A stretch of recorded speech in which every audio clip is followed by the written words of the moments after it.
అందరికీ నమస్కారం అండి.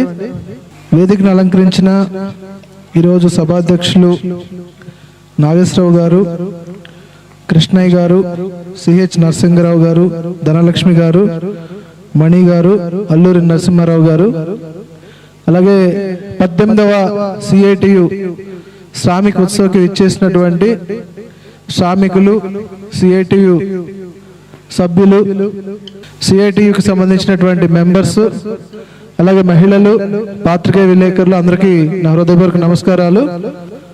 First of all thanks for inviting me for this function as a chief guest. So 18వ CITU శ్రామిక ఉత్సవ అందరికీ శుభాకాంక్షలు. అందరికీ ముందుగానే నూతన సంవత్సర శుభాకాంక్షలు తెలియజేస్తున్నాను. సిఐటియు 1970లో స్టార్ట్ అయింది.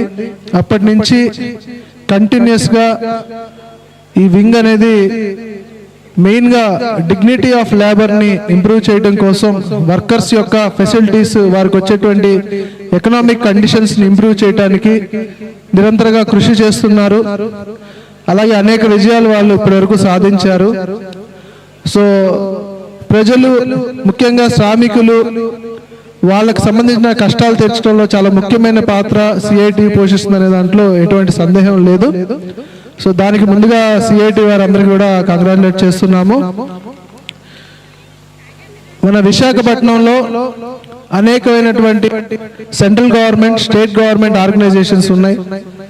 స్టీల్ ప్లాంట్ కావచ్చు, నేవీ కావచ్చు, బీపీసీఎల్ కావచ్చు, ఇలాగా చాలా central government, state government organisations ఉన్నాయి. చాలా central government employees, state government employees, అత్యధికంగా ఎంప్లాయీస్ వర్క్ ఫోర్స్ ఎక్కువ ఉన్నటువంటి డిస్ట్రిక్ట్ విశాఖపట్నం అని చెప్పుకోవచ్చు. Not only employees but indirect employees గా ఎక్కువ వర్క్ ఫోర్స్ ఎక్కువ ఉన్నది నాకు తెలిసినంత వరకు రాష్ట్రంలో విశాఖపట్నంలో చాలా ఎక్కువ ఉంది. మన సిటీ సంబంధించి ఇటు జీవీఎంసీ కమిషనర్ గారు, జిల్లా కలెక్టర్ గారు కానీ, మేము విఎంఆర్డీఏ నుంచి కానీ సిటీ ఇంప్రూవ్మెంట్ కోసం, అర్బన్ డెవలప్మెంట్ కోసం నిరంతరం కూడా కృషి చేస్తున్నాము.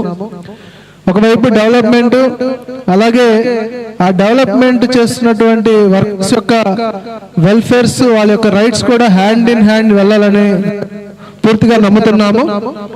సో అర్బన్ డెవలప్మెంట్తో పాటుగా నిజమైన డెవలప్మెంట్ అంటే ఏంటంటే, ఎవరైతే ఆ డెవలప్మెంట్ అవటానికి సహకరిస్తారో వారి యొక్క అభివృద్ధికి దోహదపడితేనే అది నిజమైన డెవలప్మెంట్గా మనం భావించాలి.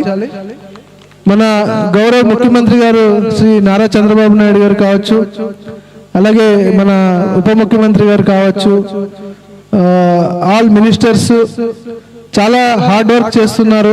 ఇప్పుడు వైజాగ్ లో hundreds of crores of investments అనేది తీసుకొస్తున్నారు.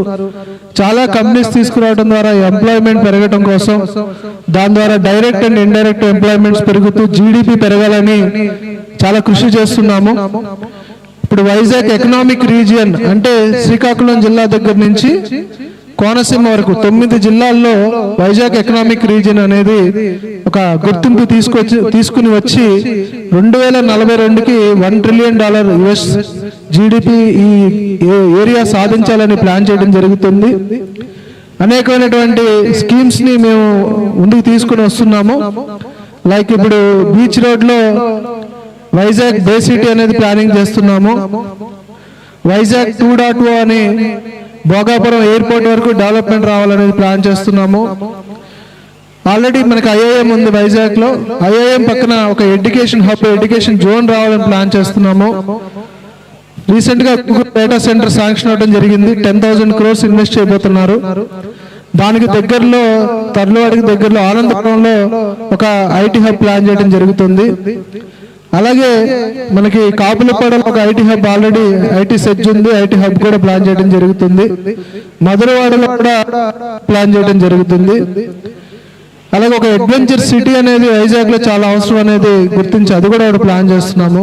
సో ఈ అన్ని ప్రతి పని ఏదైతే గవర్నమెంట్ చేస్తున్నారో ప్రతి పని అనేది కేవలం టాప్ టైర్ అప్రోచ్ లో కాదండి, బాటమ్ అప్ అప్రోచ్ లో వెళ్ళాలనేది కూడా ప్రభుత్వం ఇన్స్ట్రక్షన్స్ ఇస్తున్నారు. అంటే కింద ఉన్న వ్యక్తుల యొక్క ఉద్దేశాలు, వాళ్ళ యొక్క ఆశయాలు, వాళ్ళ యొక్క ఏవైతే లక్ష్యాలు వాళ్ళు అడుగుతున్నారో అవన్నీ కూడా కోఆర్డినేట్ చేసుకుంటూ డెవలప్మెంట్ చేయాలనేది ముఖ్యంగా చెప్తున్నారు. సో ఆ డెవలప్మెంట్ లో భాగంగా సిఐటితో పాటు ఇంకా అనేకమైన ఆర్గనైజేషన్స్ ఉన్నాయి. వాళ్ళందరితో కోఆర్డినేట్ చేసుకుని ఒక అందరూ సమిష్టిగా కృషి చేస్తేనే నిజమైన ఎకనామిక్ గ్రోత్ అనేది మనం తీసుకురావచ్చు. అలాగే ఏదైనా సమస్యలు ఉన్నప్పుడు కూడా ప్రభుత్వం తరపు నుంచి పాజిటివ్ గా స్పందిస్తాము. సో సమస్యల్ని మా దృష్టికి తీసుకురాగలిగితే ఖచ్చితంగా మనస్ఫూర్తిగా ప్రతి ఒక్క వ్యక్తికి ఉండేటువంటి హక్కుని వాళ్ళ యొక్క గౌరవాన్ని కాపాడాల్సిన బాధ్యత ప్రతి ఒక్కరిపైన ఉంది. సో ఖచ్చితంగా మా సైడ్ నుంచి మేము కూడా చేస్తాము. విఎంఆర్డీఓ తరపున చాలా ప్రోగ్రామ్స్ మేము టేకప్ చేస్తున్నాము. అవకాశం వచ్చింది కాబట్టి అందరికీ ఒకసారి తెలియజేయాలనుకుంటున్నాము. మేము రోడ్స్, డ్రైన్స్ కాదు, మిడిల్ ఇన్కమ్ గ్రూప్, లో ఇన్కమ్ గ్రూప్ కు కూడా హౌసింగ్ ఇవ్వడం కోసం ఎంఏజీ లేఅవుట్స్ చేయడం జరుగుతుంది. ఆ ప్లాట్స్ అన్ని కూడా ట్రాన్స్పరెంట్ గా ప్రభుత్వ వెబ్సైట్ ద్వారానే ఆక్షన్ చేయడం జరుగుతుంది. దీని ద్వారా మనకి వైజాగ్ లో ఉండే రెసిడెన్షియల్ నీడ్స్ అనేది కూడా ఫుల్ఫిల్ చేయడానికి చర్యలు తీసుకుంటున్నాము. అలాగే రీసెంట్ గా మొన్న 12వ తారీఖున గౌరవ ముఖ్యమంత్రి గారు వైజాగ్ వచ్చారు. ఆ వైజాగ్ జరిగిన మీటింగ్ లో సార్ క్లియర్ గా ఒక మాట చెప్పారు. వైజాగ్ లో 50 స్లమ్స్ ఉన్నాయి.